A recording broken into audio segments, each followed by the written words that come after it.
Bow! And here we go. Episode 16, Chat with Gunner. I have my boys in here. I got two people in here today. We're going to have a great conversation talking about, heaven knows what, no pun intended. My man right here, Gary Lamb, to my right. What's up, guys? Is Ethan? I think this is my fourth time on the show. Is Ethan going to be able to get it right tonight? I think so. And my boy, Chris McNelly, to the left. What's up? All right, guys, what's up? Small business owners, how we doing? Not great. Been better. Yeah. I literally, in a period of about 3 days, didn't lose 70%, 80%, and I lost 100% of my income. Yeah, you had a lot go out there through April, huh? Yeah, it is funny because I always thought I was diversified, but I realized I was diversified on the same field events. Yeah. Jeez. Wrestling, barbecue festivals, craft beer, MMA.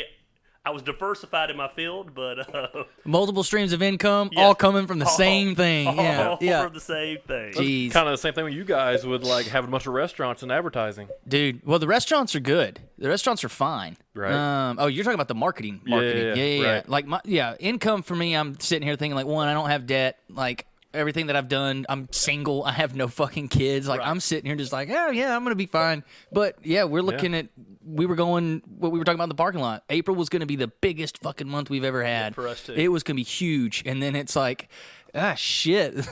We're down to about, almost 10% of our clientele of what we had going into it. So it's just like, Yeah, we were doubly stupid because my wife's in events too. So, she works for Dodge, traveling across the country, and there's no big car auctions right now for her to go sell. jeez. It's crazy. Cars. You just can't like go anywhere where there's people. Like No. there's no more events. Like this is the new norm, and there's just you can't go there. Yeah, let's hope it's not the new norm. Yeah, I was about to say, fuck that. But I have accepted.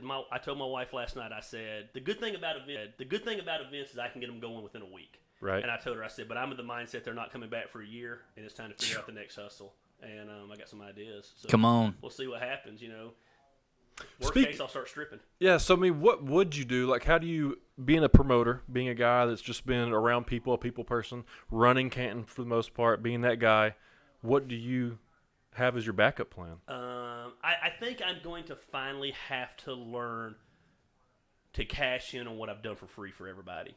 I'm the networker. I'm the connector in my community. I'm the guy that the graphic designer in our town probably makes $100,000 a year, and me sending work to him. The video producers make all, and I've never charged a dime. Now it's time to probably sit those guys down and be like, hey, it's time for everybody I send to you to take a cut. Right. And I'm working on some stuff right now to do that, and it's time to cash. And I don't know that that'll work, but I think it can.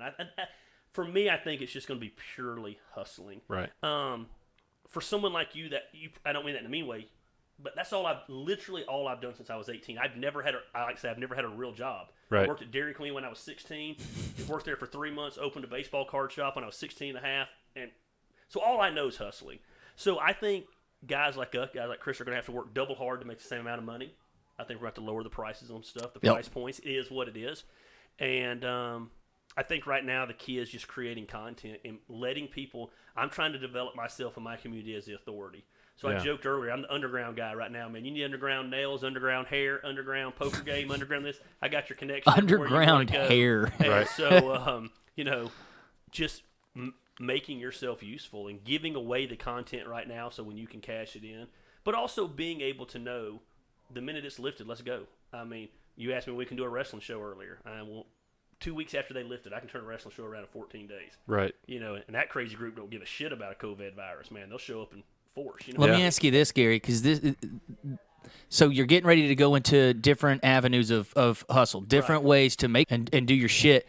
Are these things, because this is one thing I've had to talk to myself about, the things that I'm getting ready to move into, whether it's the next 2 months or it's the next year, I don't want them to just be something to mitigate whatever's going on now. They're going to be something that if I'm going to do them, I'm still going to do them if all this lifts. Is that what you're trying to do as well? Absolutely. Okay. So I have actually, my wife and I just had this discussion. I've been offered probably 7 jobs since all this happened. And I haven't taken any of them because at the end of the day, I'm not going to stand up and all of a sudden be the exterminator in my town. I don't know shit about exterminating. But the extermination place in town wants to hire me because they know I can sell shit. I'm not going to be the life insurance guy. Right. And so I'm not taking jobs that I don't plan on doing. I mean, I'm not going to become that sounds too much like a side hustle to me, too much carny to me. Yeah. Hey, all of a sudden now I know all about fucking life insurance. Come on, man. Gary Lamb's your guy. I don't fucking know anything about that. Nope. So anything I do, and I actually want to talk to you afterwards. I got an idea and wanted to hear. I think you've kind of done what I'm talking about doing, so I wanted to hear the negatives of it. But it's all going to be geared towards startups and entrepreneurs and basically networking. I mean, that's all I know. I'm a serial entrepreneur, so I'm going to be around guys like that. And entrepreneurs are going to hustle. Hustlers are going to hustle. Yeah. It's just going to be different types of hustle now that the economy's out there. So I think I can help those guys with their branding, their marketing, their getting the word out there, promoting. Can I turn that into money? Man, 23 years, I've never went hungry. So I'll figure it out. I'm not going to go hungry now. One thing that I when you were just talking about hustlers hustle, because I've seen it on Facebook, and I think it's hilarious because Facebook is a great resource for all types of news, and you get to see who the fuck are fucking losers out there. But there's all these people that I've been seeing, they're complaining about, I've been furloughed and I can't get my money, and I can't get disability, or I can't get, what's it called when you don't have a job? Unemployment. And then I'm sitting here thinking, dude, let's maybe go into some debt and start something up that I can fucking let's go make money and start a business in the midst of chaos and see what comes of it, rather than let's just sit and wait on a check from fucking what. So yeah, I just find it baffling that people right now, especially if this stays the way it is for the next year, you're gonna see people when this does, when we come out of it as a country, people that put their head down and went to work are gonna make a fuck ton of money when this is over. Yeah, I have said this over and over and over, and for some reason I don't feel like this is a controversial statement, but it's pissed people off every time I've posted it. I think what this is going to do is separate the pretenders from the contenders. Yeah. When the economy is thriving, you can open a restaurant and not know anything about a restaurant. You can open every Tom, Dick, and Harry who thinks they learned some video stuff on YouTube. I open up a video studio. I'm a photographer now. No, you're a fucking pretender. And when the economy crashes, you're going to find out who the contenders are. Who are the guys that are sticking in and continuing to do it? Freaking Zane and Gavin are going to go be fucking insurance salesmen now. Yeah. You know? Yeah. Or they're going to work for me. Yeah. And they're going to learn to do fucking video for me. And here's the thing. If it gets bad enough to where I'm working at Food City, then it's bad for fucking everybody. Boom. I told my wife. So right now. And that's not to shit on anybody that works at food. No. I'm just saying, if that's the case, then you know that the whole country is walking in shit. So from day one, I've told my wife, right now, based on what we have in our account, without making another penny, and we've made money every week through this. Let me make that clear. But we can go to about end of October, if we didn't make another dime. But I told her, I said, and she's like, what are we going to do then? I said, if it gets to October and we're still in this situation, the bad news is we're in this situation. The good news is every other motherfucker out there is in the same situation. Exactly. They can't take all of our houses. They can't take all of our cars. Yep. And I'm kind of a guy, this sounds egotistical, but I either want to be thriving or let's have fucking anarchy. Because I feel like you keep talking about your bug out plan. Man, I've loved the podcast you guys have been putting out. That's fucking phenomenal. And people think I'm shitting when I say this, but I got fucking Lambville plans. Let fucking all chaos break loose. Man, I have a following about 300, 400, 500 people, man. Yeah, ever heard of Negan, motherfucker? Yeah, exactly. I'm ready to move into place right then. So I actually will thrive better if fucking chaos happens as opposed to this fucking quarantine bullshit. Who would you be? Would you be Negan, Rick, or the governor? I probably got too much governor in me. That's what I was about to say. The governor for sure. I'm gonna be the governor. Okay. Yeah, I would probably be Negan. Yeah, I'm not. I know I'm not Rick. I'm not good enough. Yeah, I'm not good enough. I would just fucking kill. I would iron someone's fucking face. Yeah, and be like, hey, dude, get back to work. Yeah, and I'm the opposite. I'm not the guy that's going to shoot you in the head. But I'm going to let Gunner shoot you in the head and not think anything about it. And I'm going to rally the troops. I'm going to get everybody motivated. But I'm going to let the people who know how to kill people. Let the people know how to run for food. Delegation. Right. And I am going to be the authority of the face with the place. Yeah. Motivate people and bring in all the hot women and let the ugly women not come into Lambville. And that's just how we're going to roll, man. And it's going to work. He already has a name for it, Lambville. He's already named it on Facebook. Well, yeah, exactly. And every time I talk about it, there's people trying to get into Lambville, are they not? You see them in the comments. They are trying to come to Lambville. Josh Massey's one of them said, dude, listen, if it goes to shit, I'm going to Lambville. I have the building. That behind my building has trails all the way to the next 3 cities. I know everything about the town. It's an old building. You're not infiltrating that motherfucker. It's got easy access to the roof for sites. It's got all. I hope people start talking in terms of the principality of Gary Lamb. Yes, the Lamb. Yeah. So when you go hiking, is it behind the Action Building? Yes. So there's trails back there. There's probably 50 to 60 miles of trails back there. Really? Yeah, That's that awesome. the Boy Scouts actually maintain them, and they go to all the different cities. They go all over town. Okay, would you kill a Boy Scout? Yeah, if I had to. Got you. Good. Yeah, I don't know. Again, I don't know that I could actually kill someone, but I Okay. would have zero issue letting my mercenary kill somebody while I watch. Because we all know that there's a handful of your friends out there that there's at least that one friend that's a little off. That's Yeah. like, yeah, we all know he would Yeah, kill for me, somebody. it's my father-in-law. Okay. So Yeah. you know, Gunner's met him, and Yeah, my father-in-law he's my father-in-law. We'll leave it at that. All right. That's fair. This brings me to a whole different subject, but I got to ask the question. So at work, we was having the debate one day of, for $1 billion, Okay. is there anything you wouldn't do for $1 billion? Yeah, I mean, money's money, and I think at some point it goes. Hang on, $1 billion. Right. I get that. At some point, it goes back to, one, I'm going crazy right now because I can't do the things I want to do. Right. The chase, life in general. At some point, if people, because money's emotional and everyone has a relationship to money, and if people can figure out what that relationship is for themselves, they'll get to a place to where they realize their emotions start to change when it comes to why they do the things they do, especially if money's always been the reason they're chasing shit. So if you can figure that out, $1 billion to me, yeah, it sounds great. I'll Bill Gates some shit and try to fucking vaccine everybody. But like, for me, I'm thinking, where's the win in $1 billion for me? And I'm not going to kill my best friend over $1 billion. Will I kill Sting? Yes. Right. I will kill Sting for $1 billion. I'll kill Sting for $1 million. So we'll put it on the table right now. So Anything you wouldn't do for $1 billion? Yeah, probably the same loans. One thing this has made me realize is I always thought I valued money, and I've come to realize I value freedom. And the thought of working 9 to 5 from someone, the thought of not being able to leave my house, the thought of not living life on my terms, whether people like my terms or not, they're my fucking terms. And my whole life, I've lived life the way I want to live it. I want to start a wrestling promotion, Want to fucking pastor a church and cuss, I pastor a church and cuss. I do what I want to do when I want to do it. And so $1 billion, don't get me wrong, that's amazing. But at the end of the day, I want freedom. You give me $1 million, or you give me $100,000 in freedom, I'm going to turn that $100,000 into $1 billion anyway. Now, I don't know. If I knew there was no repercussions, I'd probably do about anything for $1 billion. You know, I mean, to be honest, but I don't care about that. Yeah. I want freedom. would I make all tigers go extinct for $1 billion? I would. Yeah. I would, because I don't care. So this comes back to the original I don't care about question. tigers, you know? Here's how this got brought up at work. Okay. Would you take it from behind Okay. for $1 billion? Yeah, sure. why Oh not? yeah, fuck yeah. I'd do Yeah, who that. cares? I'd do it for $1 million. So the people at work, so the guys, Yeah. dude, that's an ego thing. So the guys Right. at work were like, yeah, not doing it. No, Get it. absolutely no. Hey, I said- Gavin, I said, Zane, get a fucking life and take it in the butt for Right. a minute I and, said- and become a millionaire. $1 billion? Yeah. Yes, anything. Almost anything I'd do for $1 billion. I will give a speech at my family's reunion that I don't go to and let them know, hey guys, you want to know how I got where I got? Read my newest book. I took it in the butt for $1 million. Yeah. You yeah, know? and then I become a millionaire off that Yeah. book sales. Yeah. yeah. Double millionaire, No, Grandma. I'm not even trying to be funny.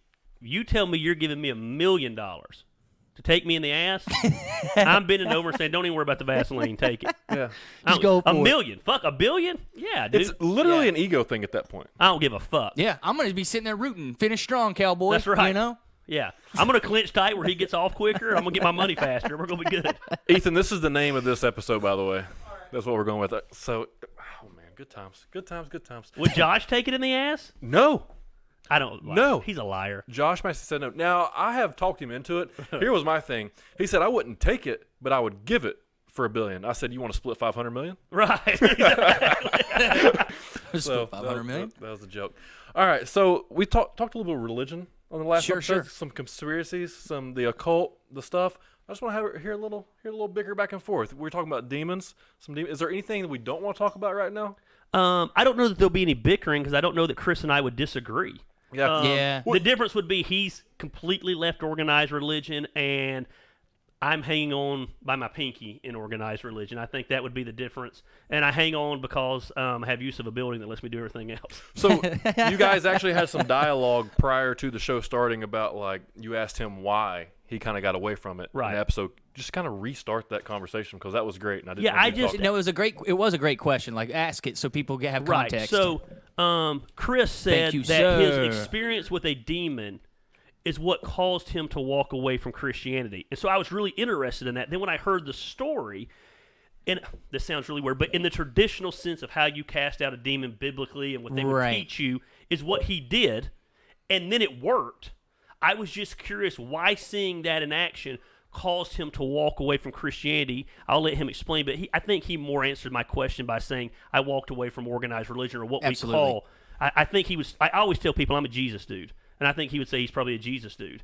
And, fuck the church and fuck Christianity, or what we've made Christianity. And I preach that every Sunday. Right. I mean, Yeah, no, I mean, it goes back to, one, I think it's hilarious that you've said this and you got pissed in the woods on your hike, but when I said Christians are pussies, that's one thing that I've learned. Even to this date, I have amazing friends that, and Gary, I don't know if you would agree with this, but most people in general, whether it's your creed, like this is my job, I'm Chris the insurance agent, and now I'm Chris the logistics guy. People have to identify themselves with something because it gives them some kind of validation in life. And so I think most Christians do the same thing. Like, I don't have to take responsibility or be accountable, the list goes on, because I'm saved by grace. Go fuck yourself, Debbie. You're a bitch, and you're bad at half the things you do, and you really have no life skills, and you're putting all that on Jesus when in reality you're a burden to society.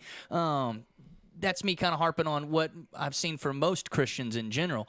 But stepping away from, I guess, organized religion was the fact that bringing up something that had 5+ verifiable other first account individuals of what happened. One, people literally said, I don't believe it. Well, wait, what? There's 5 other people that were in the same room talking about the same fucking thing. And then second, people didn't want to hear it. And then they went into their own version of theology of like, well, this is what Acts says. And it's like, well, that's what fucking happened. So where's the disconnect What here? you did is what happened in Acts. I don't know anybody. Like, I was actually surprised because you guys brought it over 2 weeks. The 1 week he's like, yeah, I got this story that made me walk away from Christianity. I was looking forward to the next week. It's the first time you ever left me. It probably resonated with me as a pastor, so I was like, oh, I got to hear this cliffhanger. And I was expecting you to shit on it, and it wasn't real. And then you're like, it was a real demon, and I invoked the name of Jesus and the blood of Christ. And I was like, well, what the fuck's the deal here? You did exactly what quote unquote we're taught to do in the book of Acts. And I was like, and it worked. But I get it. He probably got a real dose of Christianity that would make most pastors and most churches piss their pants. I've always said that about the church I pastor. Most pastors, if they pastor the church I pastor, would be sitting in the corner sucking their thumb. They couldn't deal with that thing. They couldn't deal with the crowd that we have and the addicts that we have and the mental issues that we have and the different things that we deal with in our church. It would scare the shit out of them. And it's the island of misfit toys, and they couldn't handle it. And man, to me, it's just, this is what we're about. On the flip side of that, would you feel comfortable handling the people they're handling, which nope, is like your normal, and I've always everyday? Said that. No. I don't want to meet with Karen, who is griping about her husband looking at porn on TV. If that's the worst you got, then I don't care. Or, I got a buddy of mine that lost his church because he changed the carpet one day and they didn't get anybody's permission. And like all the stupid bullshit, Christian fake ass shit that they only want you to know a little bit of. I want it all raw, all out there. I want the craziness. I ran into a guy recently. I hadn't seen him in about 4 months, and I said, "Man, where have you been?" He's like, dude, I had a massive heart attack and almost died. And I'm like, in my mind, the traditional, it's like, dude, I'm your pastor. Why didn't you call me? He's like, for what? You're not a fucking doctor. And I was like, awesome. Like, good. I don't want to go sit at the fucking hospital while you have a heart attack. Dude, we fist bumped. He's been back at church ever since. Right. That's what I want to deal with. And so, no, I would go crazy, man. I joke all the time. I'm so glad the other churches in our town exist because they keep the Christians out of my church. I want people that are about the way, the Christ followers, and the people that are just broke, busted, and disgusted. Those with hurts, habits, and hang-ups, man. Those that are messed up and but are just crazy enough to love Jesus. Right. I mean, we are other than the fact that we gather on Sunday and have music and I bring a message, man, there's nothing organized religion about us. And that was my stipulation when we started that church. And, man, they have honored that. And, I get called the cult leader in our town. I get called the Jim Jones in our town simply because they think there's no one to rein me in when I'm cussing or I'm threatening people or I'm calling the town drunk or whatever I'm doing. And my people just know, man, that's Gary, and Gary's going to Gary, and he's going to do what he wants to do. And, man, we love him, and he's going to be there for us, and he loves Jesus. And I kind of joke that our service on Sunday is AA meets comedy hour meets the bar. I mean, we don't even have pews. We sit around tables and chairs, and Our slogan. I mean, my joke right now is "Fix your Bloody Mary and watch online." And, I mean, that's just who we are. And if you don't like it, I don't give a shit. Because here's the deal: the people that are criticizing what we do, they weren't coming to our church anyway. Yeah. So why do I care that they get online? I've got a lady right now on this rampage on Facebook about what a cult leader I am and trying to rally the troops. She hot? No. And don't support anything Gary Lamb supports and blah, blah, blah. And people are like, you need to make the peace. Why? I don't give a fuck. I don't even know who she is. Right. Like, I've never even seen her. I had to go to her Facebook page and, like, pull up a picture. I was like, I've never even seen this lady before. I don't know her. And she was never coming to my church anyway, so why do I care? I think that's one of the things that I find attractive about Trump is, like, at the end of the day, and I'm not saying I agree with Trump politically or not, I'm just simply saying he doesn't give a fuck if you like him or not. He's going after his base. He's going after his fans. He's catering to those people. And he realizes there's nothing he can do to satisfy the other side anyway. So why try to satisfy him? Yeah, you make a great point. And how did you get out of religion other than just, like, the people not believing you with the story that happened? Like, Well, it wasn't just that. It was also, like, that moment was very defining for anybody. It's like, wait a second. I just saw what I saw. It was very real. There was multiple, like, layers to it. And it just let me know, like, there's a lot more to life than just what the fuck is happening on a Wednesday and Sunday service or what all. I mean, think about it. I was 20 years old. Everyone that I was friends with, we were in a college Christian group doing ministry, and every single one of them were doing the same things. It was, what am I struggling with? Who am I dating? When am I getting married? And what am I going to do with my degree? And how can I serve God? That was it. And it was all the same. It was all the same bullshit. So it did. It kind of let me know, like, man, maybe you need to get the fuck out of this and go find out what's real. And I remember I told God right before I moved to Austin, Texas, I said, I ain't going to talk to you for a while. I'm going to go do whatever the fuck I want. If you're real, make my life worse. I don't really care. I'm going to go figure this stuff out. And my life has only gotten better. And I've gone out and learned a lot and did a bunch of shit and realized that, there's some really, really good people, that Jesus is probably real. Blood is very, very important. It's one thing I've learned, whether it's from the Chronicles of Narnia to Adrenochrome or the blood of Jesus. There's something that matters when it comes to humanity. But yeah, dude, I learned a lot, and I don't have an answer for a church or organized religion outside. Like, I don't know how you're a pastor, because if I was one, I'd probably murder everybody in there. People feel sorry for themselves. It's one thing I've learned too, especially Christians. Yeah, and I get that you don't grasp this because you've shared before. I mean, you're not a religious person. You're not a church. That's not your thing. Right. So you don't get it. I get everything he said. You look at the church after a while and you find it lacking. You find it impotent. You find a bunch of limp-wristed men who have no testicles, who don't want to stand up for anything, who are not passionate about anything, that the church has become nothing more than a glorified American business. We've Americanized the church. It's become corporate America. How big can our buildings be? How much land can we have? How much money can we bring in? Nickels and noses. How many people showed up this week and how much money came in this week? And can we do this and we can do that? And it looks nothing like the Bible in the book of Acts. And I guarantee you, if Chris had been part of a church that was looking like the book of Acts, he'd still be part of it, because there's something inside of us as men that want to be part of something bigger than ourselves and something with a purpose and something passion-filled. And as you look at the book of Acts, man, they were a bunch of badass dudes doing badass things. Bullet points. What is the book of Acts? Book of Acts, so Matthew, Mark, Luke, and John are the Gospels of Jesus, the four stories. The book of Acts is when the early church was formed. Okay. And so it's kind of the story of how the church became the church. Jesus has returned to heaven. He's left the disciples there to start churches. They're kicking ass, growing by daily. 3,000 people, they're numbered daily. And quickly grew to 300,000 people. And they were persecuted, and the government hated them. And they were underground, and they were hideouts. The church was the first fucking outlaws, and people missed that out. Now it looks nothing like that at all. The church was the renegades. The church was the rebels. The church was the first people to open up breweries and go. Speaking about insurgents and the beginning church, list goes on before we got fucking cut off. I'm going to send it to you. Brother Yoon is his name. He started the underground churches in China. Okay. In the 70s and 80s. And the dude is a bad motherfucker. I'm talking like. Yeah, smuggling Bibles in, everything. Dude, the miracles that took place with this man were fascinating. Like, he should be dead. The communist state, he's been imprisoned 8 times. And he's had, literal miracles of angels showing up and being like, hey, go this way, this way, this way, this way, and then look for this angel.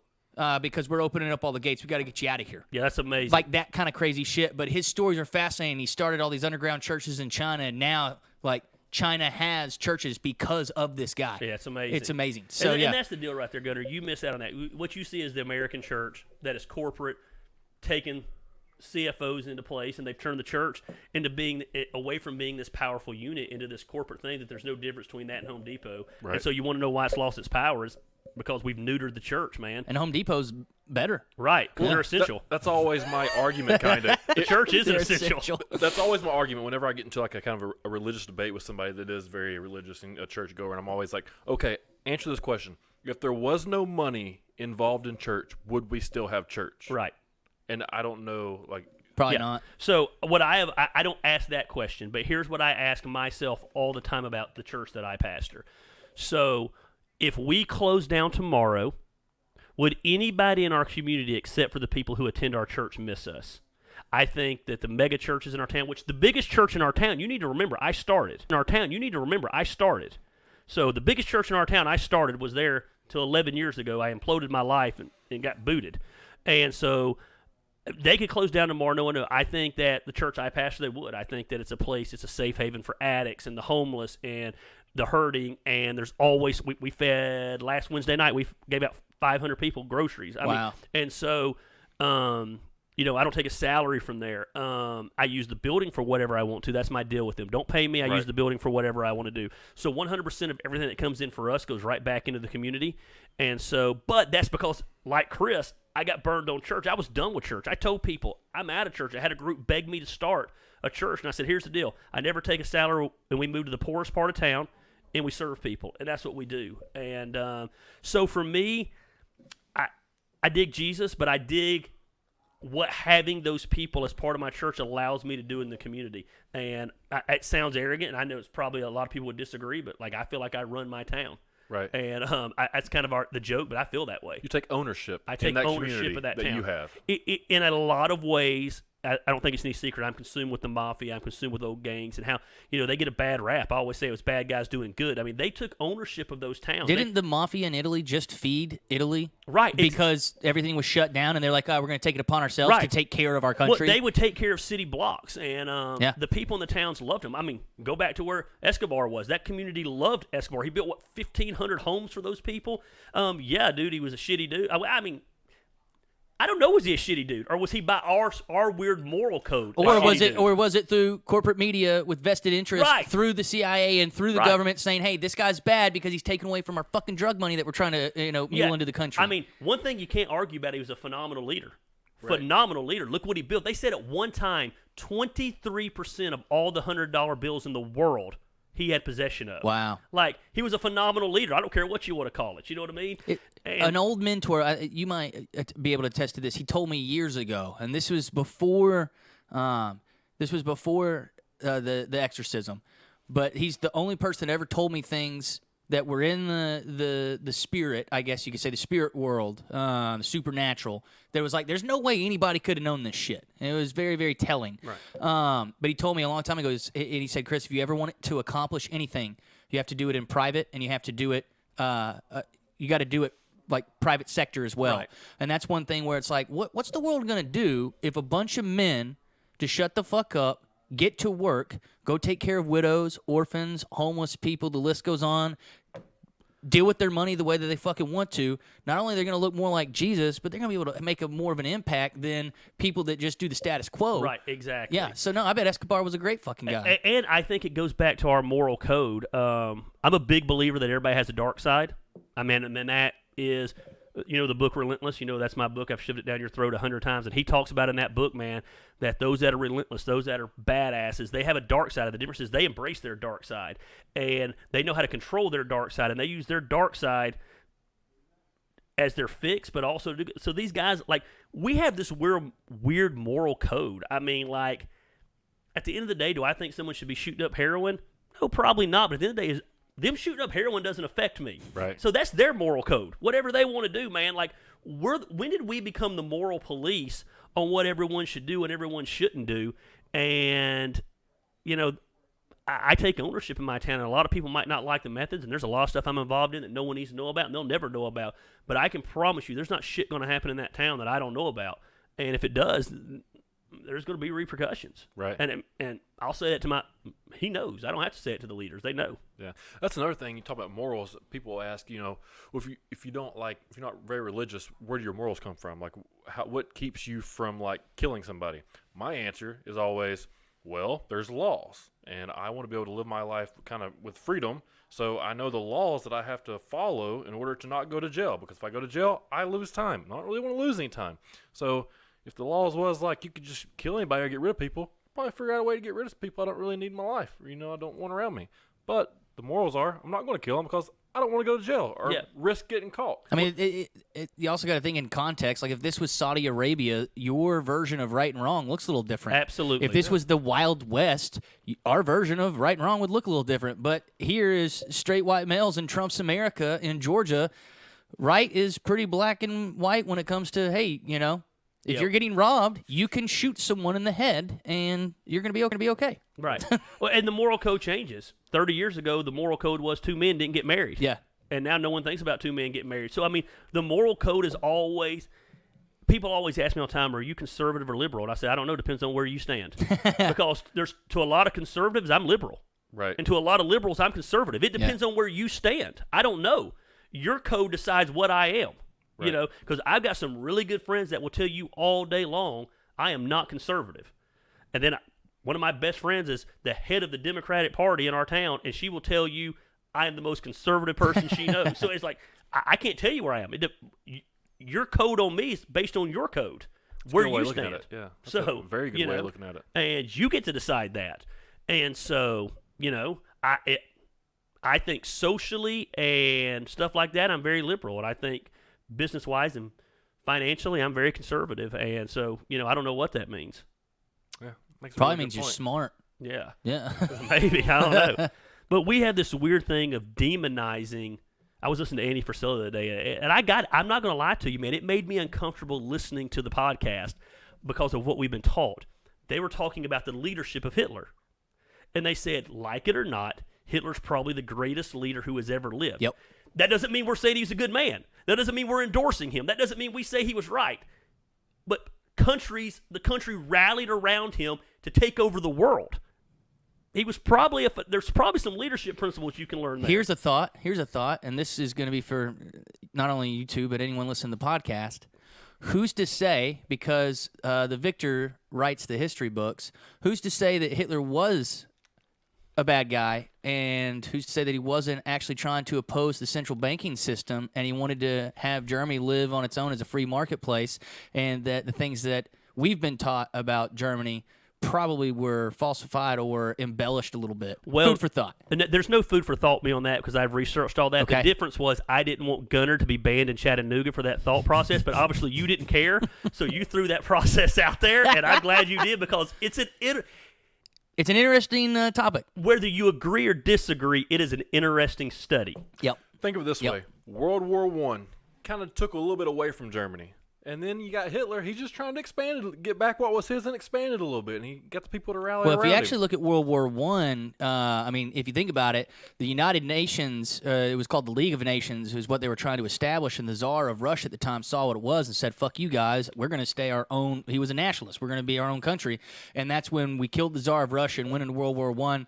And then, obviously, World War II, we needed some things to happen. But, we called up Japan and said, hey, we got a harbor out here if you guys want to take a look at it. Next thing you know, we're in war. That was a joke, but and basically we have all lost every bit of business that we're ever going to get in the future because we've all come out talking about Hitler, and so we're never going to have jobs again. Let's just go ahead and classify that. So everybody come to Landville, and we'll be okay and survive there because Chris has basically just destroyed us. Isn't this funny? Though, think about this, because I was watching this the other day, and I've had friends call me. Because I've been the conspiracy theorist for years. Right. And now people call me weekly being like, hey, man, what the fuck's going on? Because I heard you talk about this 2 years ago. Yeah. I find it interesting, too, if you look at what's happening on the TV, what's going on with people in Michigan saying, fuck you. I think the world is waking up to the fact that, okay, not everything that we've been told could be the truth. So what is the truth? because we're not just going to keep going along with whatever this narrative is. I think what I'm trying to say is, like, people are starting to realize that, like, their world isn't what they fucking think it is. Yeah, and it's going to be interesting. Me and a small business buddy of mine, probably the most successful small business guy in my community, sent me a message today and said, it's about to happen. And basically, an uprising's about to happen. Yep. And I said, that sounds really good. And I said, I hope you have the balls to do it. Shit about what bridge I burned. In what context did he mean? Like, what does it He look was like? meaning, for him, he was literally talking about small business saying sheltered in is enough. We're dying. Yeah. We're not doing it. We're opening our doors. What are you going to do to everybody? Come shut us all down. Do Yep. whatever. You're not putting our dreams out of Yeah. business. And I said, that sounds really good to preach. I said, it sounds like a whole other story to do it. I said, now, I'll do it. I don't give a shit. So let's go do it. And I ain't heard back. So, it's easy to preach it. I mean, look at Gold's Gym. Gold's Gym today shut the door on 30 different franchises. God. The WWE released over 30 guys. Yep. The Disney let go of 4,000 employees. And see, here's the thing where it's like, you know what? This is where I am in a total agreement of, at the end of the day, like, Chattanooga, decide for your fucking self. Right. If you why not?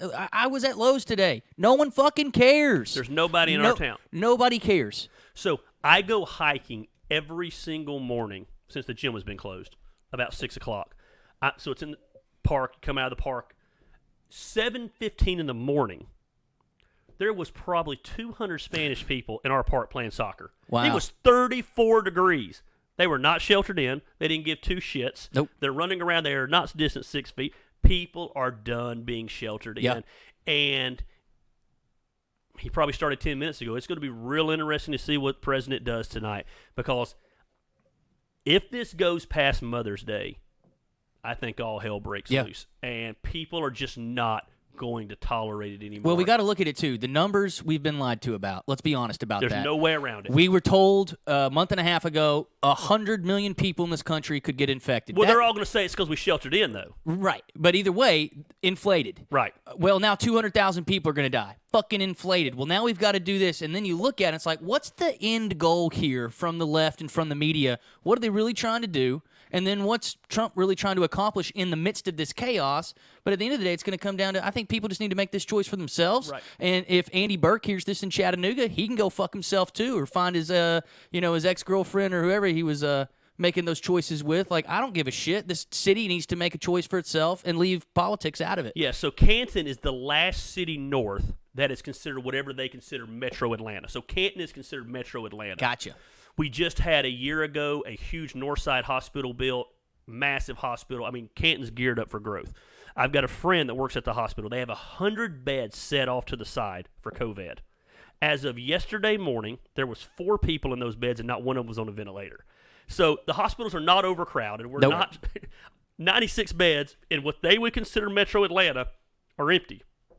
The hospitals have never been overcrowded during this entire process. My friend in New York City, she said that one of her best friends is a doctor at Nassau Medical. And he was like, yeah, everything's fine. Yeah. And so what's the fucking truth? They're laying doctors off. Yeah. Like, because there's no work. They're laying nurses off because hospital nurses are being laid off. I have a friend who's a dentist who's about to lose his practice. I mean, we have a friend who's a nurse practitioner, is that what it's called? Yeah. At the big pediatric. She just took a 25% pay cut because there's no work. Like, I have heard this, though, from some very good source of mine in the world of finances. If this is lifted before May or around the beginning of May, the economy is going to go way the fuck up. Yeah, I believe that. And here's why I believe that. Because it wasn't long enough for people to suffer. Yep. So people went a week without a paycheck, 2 weeks without a paycheck. Then they got their stimulus. A lot of people right now have more money than they ever had. They got their tax refunds back, and they got their stimulus checks. Yep. So being out of work for 3 weeks didn't hurt, and they're getting a little bit of unemployment. So right now, at this current time, people are in a better financial situation, a lot of people, than they've ever been. Let this shit go into June and July.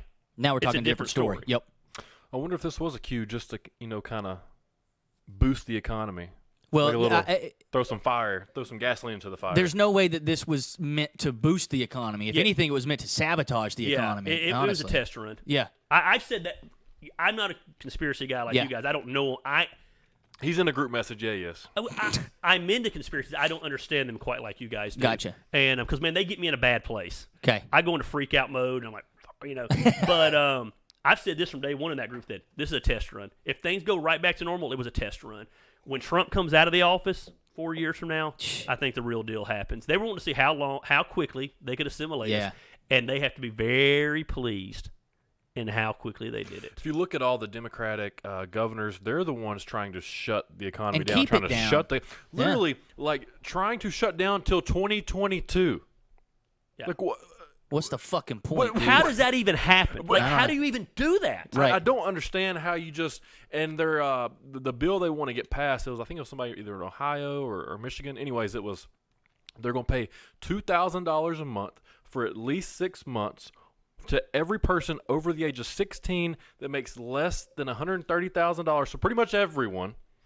And they don't want they don't want it to go away until the economy is back to where it was prior to Corona.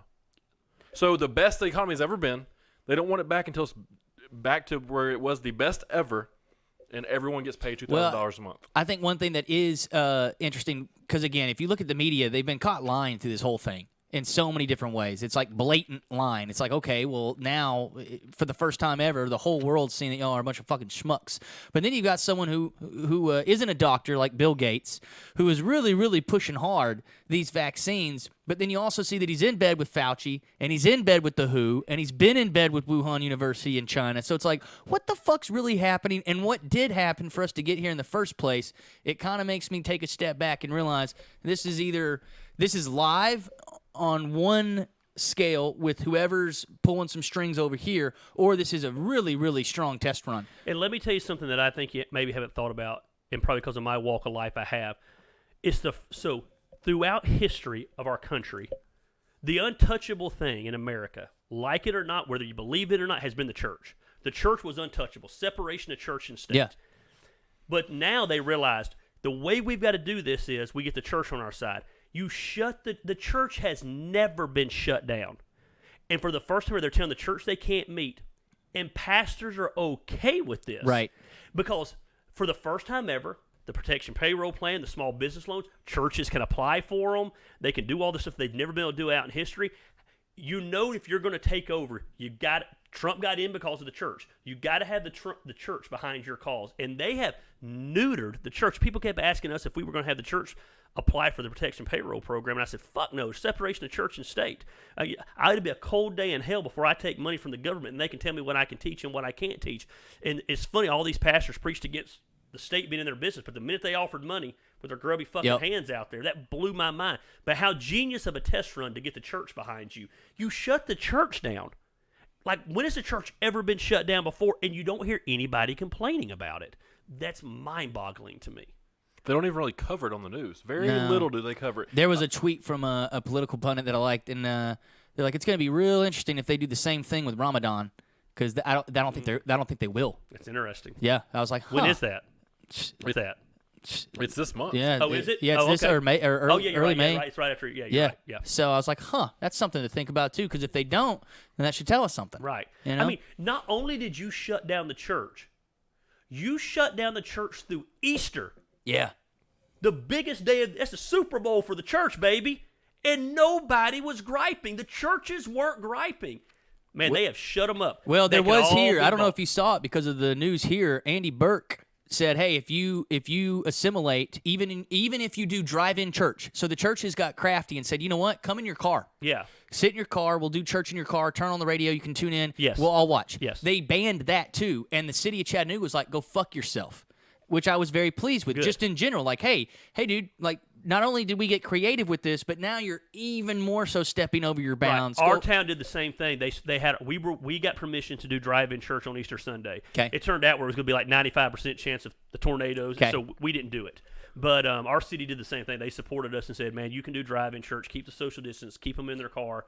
And we were just going to do it for right. Well, no, I'm saying Chattanooga said no. Oh, You Chattanooga can't- said I'm saying no. Chattanooga. They said no assimilation. You're going to get fined if you come together at. Yeah. Our state said no, but our city said go for it and don't worry Yeah, about our it. city said no, and the city said go fuck yourself. Oh, wow. They're like, fine all of us. Wow. Yeah, which Yeah. I was like, good. Yeah. And they didn't find anybody. I don't know. I and guarantee yeah, you. and if You they- don't find the fucking church. No.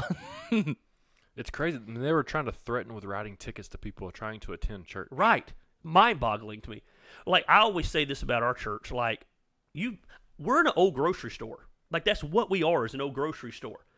I can bring 300 people in my building and keep them 6 feet apart. Just as good as Publix can. Yeah. But Publix is essential, but the church isn't. You know what I mean? I deemed myself essential. Alcohol is essential. Right.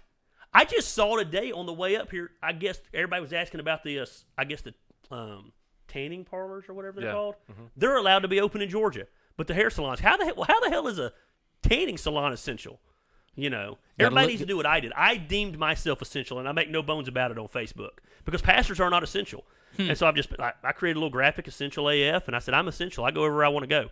On my way to Gunners, I said, since I've deemed myself essential, I'm going to Gunners today. And I should do whatever. It's an essential podcast. Yeah. Exactly. I did talk. Well, I won't name their name or my relationship, but they're a police officer, and I asked them. So I was like, "What happens if things get to where there are riots or uprisings or there's civil unrest in some form or fashion?"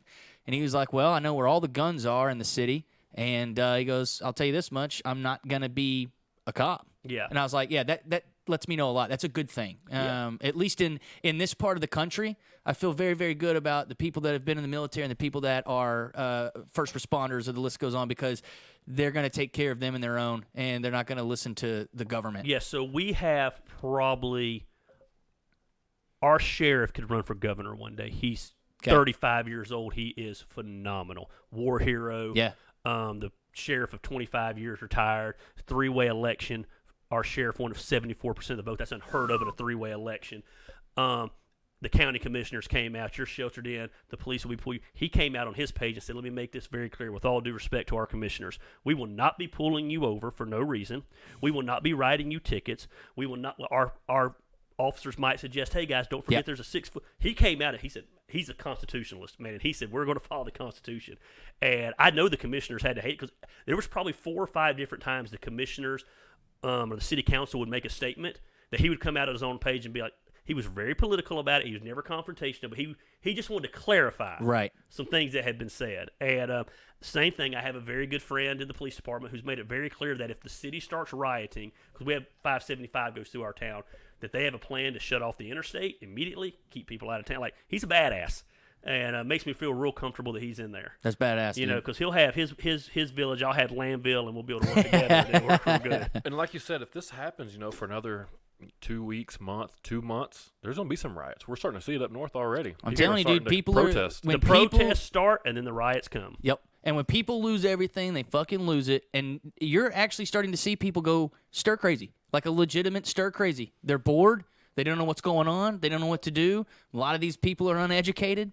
That's a recipe for some bad shit. Domestic violence is through the roof right now. Really? Through the roof. Did not know yes, that. I have a big contact with our 911, and the domestic violence calls are through the roof. Jeez. They say Pornhub subscriptions are literally at all-time high. Beer sales are up. They say that gaming is so crazy. I'm not a gamer. I don't know anything about it, but I guess it's crashing the servers. They're giving away free games. PlayStation. Yeah, is. you got a bunch of lazy fucks out there sitting on their ass, looking at porn, jacking off, drinking beer, playing games, beating their wife. Sting. Instead of being motivated to fucking better themselves. And man, Frisella, so last Sunday, you need to go. He was a 22-minute podcast. He went on a rant about that. Oh, I bet, dude. He will fuck some people. Dude, up, he was just like, "We're not the fucking same. You're sitting there jacking off, and I'm trying to make sure people can work. And you talk about you're a hustler. No, fucking people.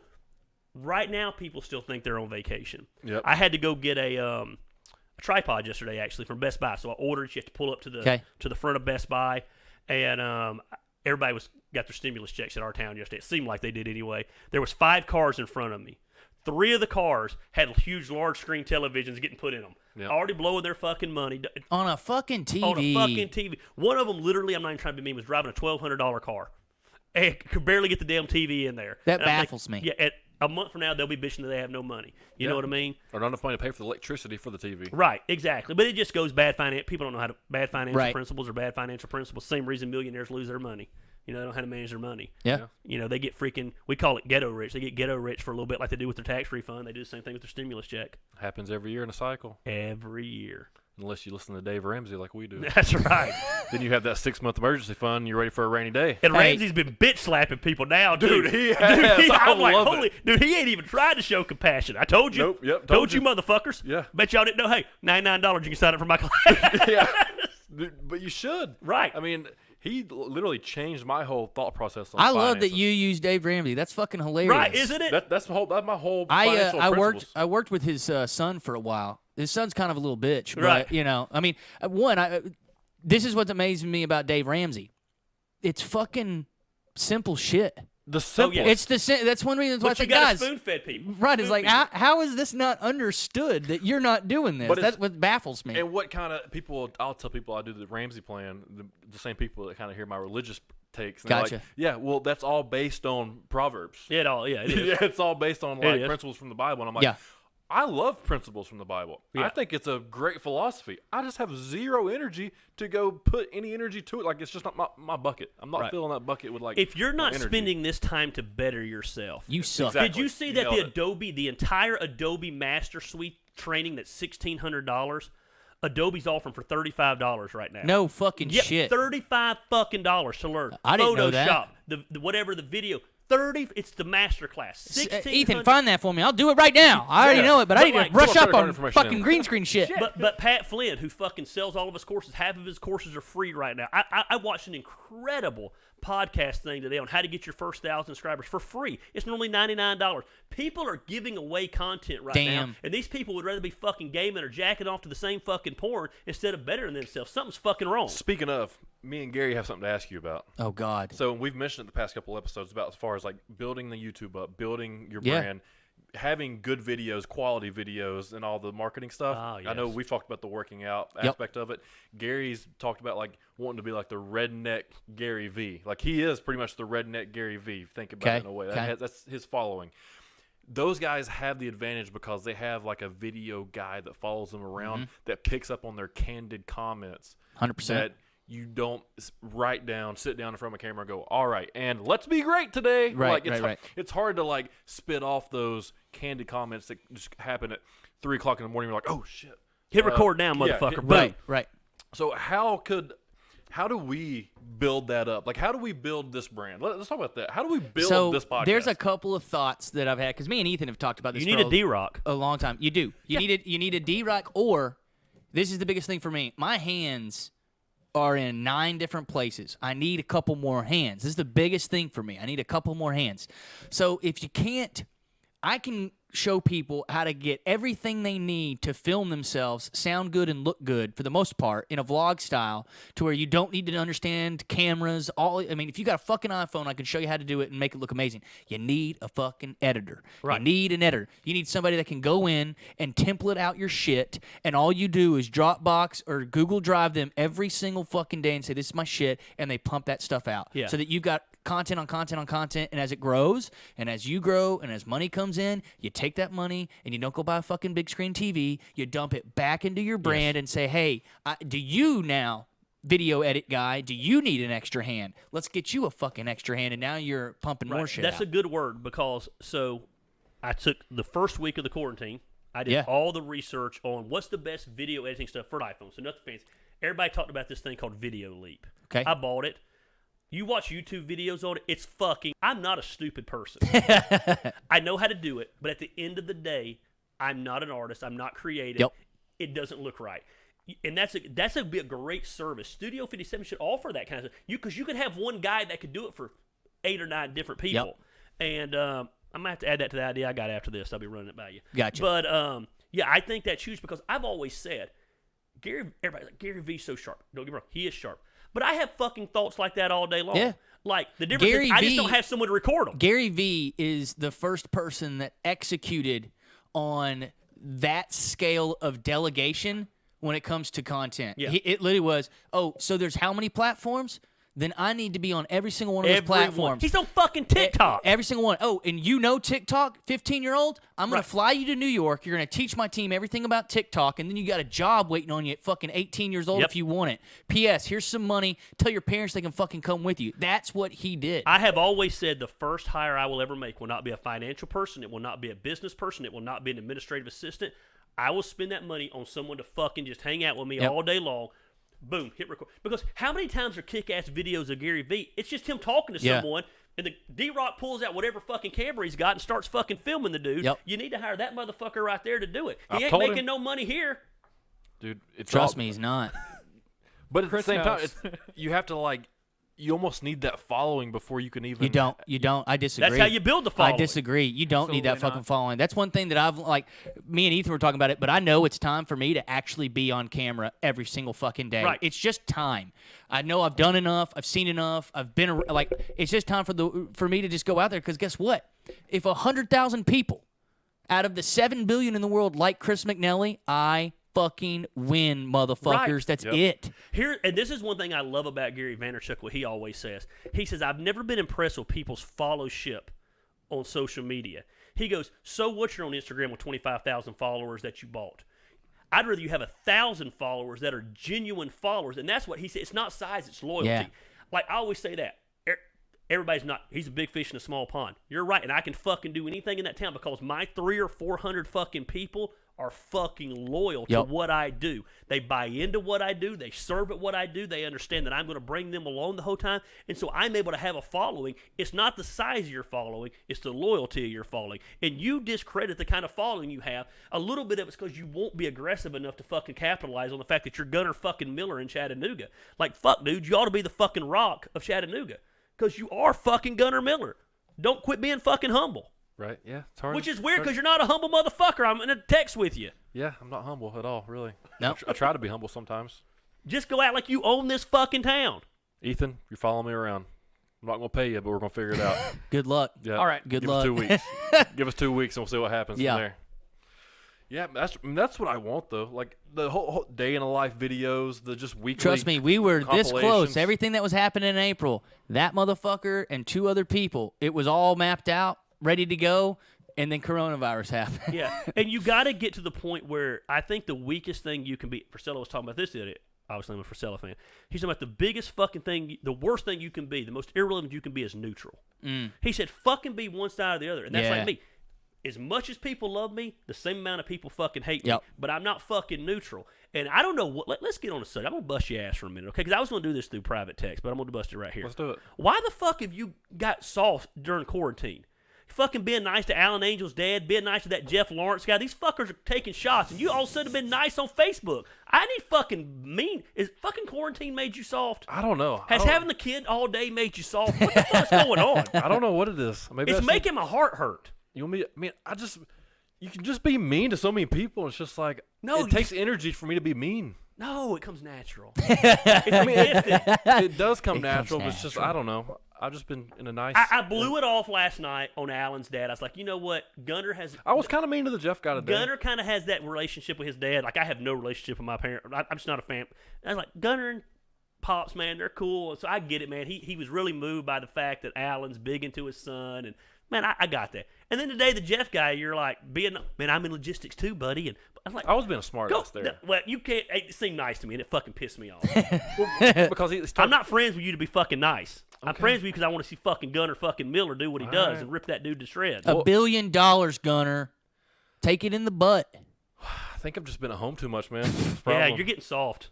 a little bit. Yeah, I you're don't- understand your home fucking gym's nice working Gunner. out real well, buddy. yeah, the home gym actually. I got everything I want now, so now I'm just cool. Gunner's like, fucking stay sheltered yeah. in forever. Got a fucking gym. As long as I can have Mexican Yeah. food every now and then. He's already hit me up through text. You got an underground Mexican restaurant. Yeah. Once I get a sauna, man, I'll probably start Good luck. sending out love letters to guys on Facebook. Hey, man, guys. I'm sorry for everything I ever said. Marco Stunt, you're actually a big person. You know? Marco Stutz, you're the toughest guy I've ever seen in my life, man. So believable. Yeah, I love being quarantined. I'll get back on my ways. God. But you need that's why I like having Gary in my corner, because you got to have those guys that kind of humble you a little bit and be like, hey, you got to start being you. Yeah. You got to start being you. The world fucking need. I say this all the time. In order to have people love you, you got to have fucking people who hate you. Again, this middle of the road bullshit. I'd rather be I'd rather be hot or cold, not lukewarm. If you're Yeah, lukewarm, yeah. I'm going to spit you out of my fucking mouth. Gary Lamb version. And like that's just the way it goes, man. Be hot or cold. And again, that's why I dig Trump. Even if I don't agree with his policy, I'm like, that stupid fuck. Look at me. He don't care at all. Yeah, I grabbed her pussy. Yeah, I did this. Yeah, I did that. Yeah, fuck. fucking China virus. Well, I'm like, he don't give a fuck. You know what I mean? He doesn't. Well, you also got to think, for me, like when the camera's on, I'm a different person than when the camera's off. I'm kind of the same person, but it's hard to be on all the time. Does that make sense? No, it No, doesn't. because I'm on fucking. No, I'm always on. Boom. bro. No, there's times. Everybody has those times where it's hard to be on all the time. If the camera was on all the time, I'm on all the time. Here's an example. Working out. So I got my home gym, got my garage. I'm in there. It's just me. Now there's no people watching me work out. There's no people like in the mirrors looking at me work out. There's no like, that competitive motivation to like be better than that person because I'm the only person in there. So now I have to turn into, I got to be better than myself each day, which sometimes that's a little bit hard. That is hard. So what I do is I turn the camera on my phone on to record every single one of my sets. So now I have to be on because I'm thinking potentially I might put this out to the world to see, so I have to be on with each set. Yeah. So if I had a Ethan or somebody with a camera on me all the time, I would be a better person. These people that are like celebrities and have reality shows, I don't know how they suck. Right, man, Because me too. I would be on all the time. What's- I would be in rock mode all the time. What is if I had Tia's that. son's name? I can't remember the Marcus. Marcus. The other day, man, I've met Marcus several times. Cutest little kid in the world. But I ain't gonna lie. When you played the video and Marcus was on the front of the camera, I thought the video was going to end with you punting Marcus across the garage. I was like, this is going to get good, man. I'm fixing to punt Marcus. And Tia's going to come whoop his ass. And it didn't happen. I had no clue, so I'd be like, hey, man, whenever I turn the video on, just kind of go play with your stuff. He's up in the camera. Yeah, so I'm doing squats. So I turned it on. I see that he's not over there. He walks away. I go to do the squats. And it's like my last set or something like that. And then Marcus slowly comes back The over whole there. set. And I Marcus can't hear is him right the whole before the time. He's camera. That's like, awesome. He's like, I will tell you what we're doing right now. We'll work out. I'm not scared of ants anymore. I'm not scared of And ants then anymore. as soon as I finish the set, he walks away. Yeah. Damn. I literally thought, he's fixing to kick. He's gonna punt him across the kick. But the funny thing is, Right. people have reached out and been like, you know what? You should have Marcus like narrate all your videos. Like it should just be you in the video, but Marcus talking. Can I about ask it. what happened that made him scared of ants to begin with? I don't know. I was really intrigued by the ant story. I Yeah. had no clue. I've told him that he thinks that ants are bumblebees that fly. I've told That's him. actually logical. I told him Yeah. that the bees were helicopters, like the certain and like so the black and yellow bees are okay. It's like the little carpenter bees. Man, them Those are- murkers are bad this year too. But they don't Everywhere. hurt you. God. But if you see like yellow jackets or like the wasp, those are helicopters. You don't want to get messed with those because those will sting you. So. We've got those orange wasps out here. Right They're there, dangerous as Parenting shit. 101 with Yeah. Gunner. These motherfuckers are helicopters, and son. They're gonna come in and shoot you. Yeah. These carpenter bees are like blimps. They just float through the air. Don't worry about it. Stay the fuck away from my camera. Exactly. Yeah, get out of my shot. I'm trying to get my squats in there, bro. How old is he again? So he's 4. So Yeah. he's worked out with me every day. So Damn. he's worked out probably now. I posted the other day, it's like 7 days in a row. It's probably right at 14, 20 days in a row now. So he's holding from the pull-up bar, just hanging there. Started out as like 5 seconds. He's up to like 16 seconds now, holding from the hang-up bar or from the pull-up bar, and then he starts crying. And I'm like 5 more seconds, and then Better than Ethan. you know, Who's the little kid? Remember the little kid that was the bodybuilder kid? Yeah. And, I know exactly who you're talking about. not He's an adult now. they Yeah, call he's him a- Little Tarzan or something. Yeah, like look, yeah, he was Yeah. like little Tarzan, or that's what they called him. So he's still kind of in shape, but kind of not. Yeah. and I'm pretty sure he's all messed up. In He the head. rebelled against his dad. I mean, he was essentially the weightlifting version of Todd Marinovich. Yeah. That's what you're doing to Marcus. Hang there, 16 more seconds, kid. No, listen. Unless he asks me to do it, we won't do it. So like he will see me do it and be like, I want to work out, but he really just wants to go play. So then it's like, you want to do a pull up? Yeah, I'll do a pull up. Hang 10 seconds, start crying, 6, 7, and pull him off. You know. Here's a question, because you're a father, right? Yeah, I got 4. Yeah. Do you know if your kid's going to be a loser or not? Oh man, it's a tough one because yes, Really? Yeah, okay. I've always wondered this. Like, Yes. do you not know? It's a hard reality. Okay. And then what you do is you justify it Okay. that they're just different and they're into what they're into. Okay. And I feel safe in saying this because I have 4 of them. Okay. But I got a couple that are like into things that I'm not into at all. And I just justified it. Okay. I'm that cool, open-minded parent that, man, I'm not living vicariously through my kids, man. He can be into that or she can be into that. And, you know, it's funny, though, because the oldest boy, is 15, not very athletic, not into sports. And but he's all of a sudden at got 15, he's kind of become a little pimp. And he's become cool. And he's got into kind of entrepreneurship, and he's got a little bit of hustle into him. And he's come out of his shell because I broke him away from his mom, you know, because I'm divorced. And, you know, And I see him turn into a little badass. Okay. And now I got my 8-year-old son is fucking Gary Lamb Jr. Okay. Like my wife comes home, gets her nails done. Get your nails done, Mom. Like he just notices everything. Get your hair done, Mom. Looks beautiful. Mom, you're so pretty. Like he's just a fucking pimp. You know what I mean?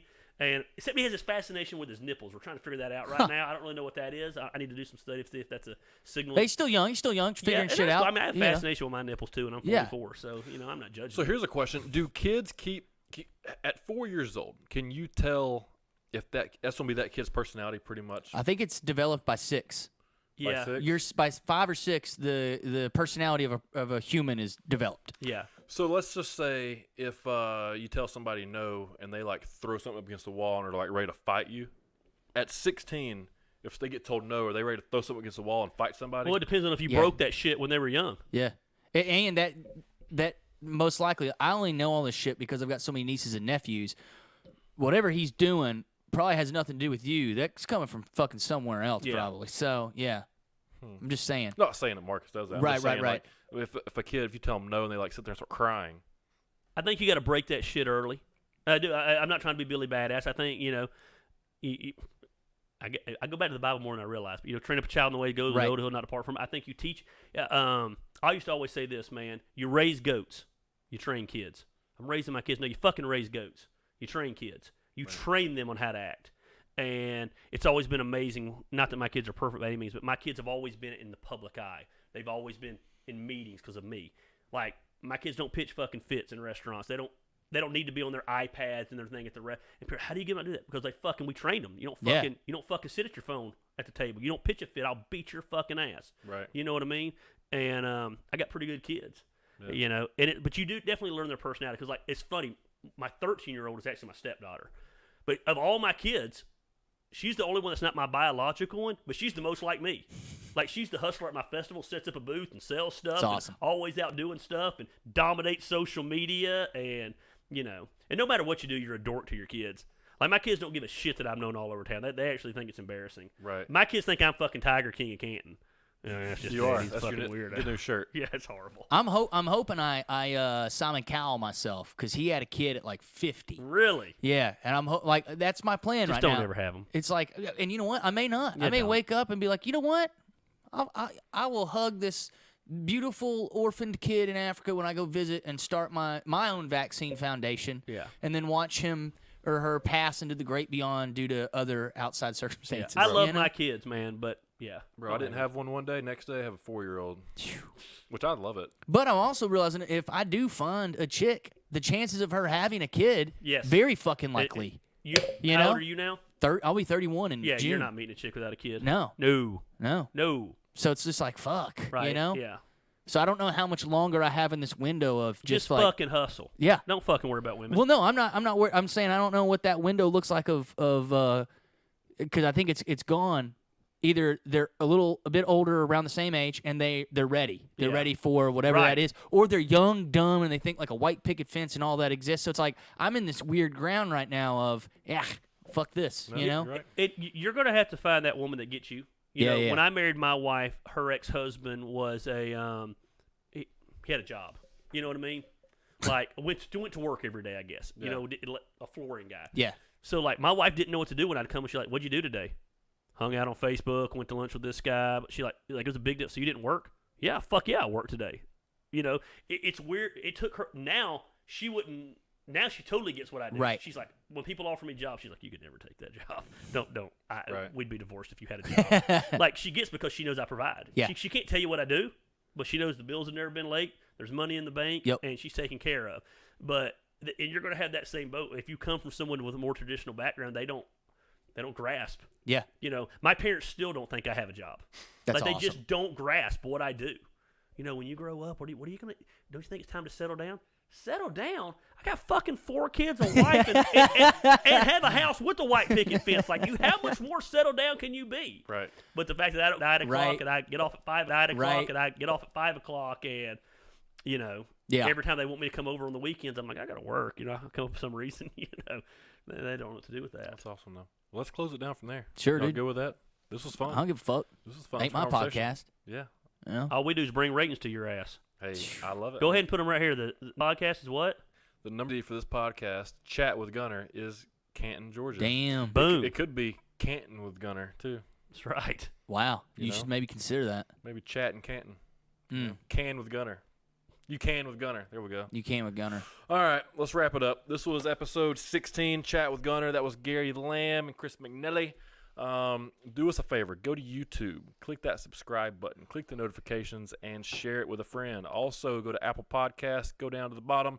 Give a 5-star review. Not a 4-star, not a 3-star, not a 2-star. Definitely not a 1-star like the 3 assholes already did that. Leave a 5-star review like the other 67 awesome people out there.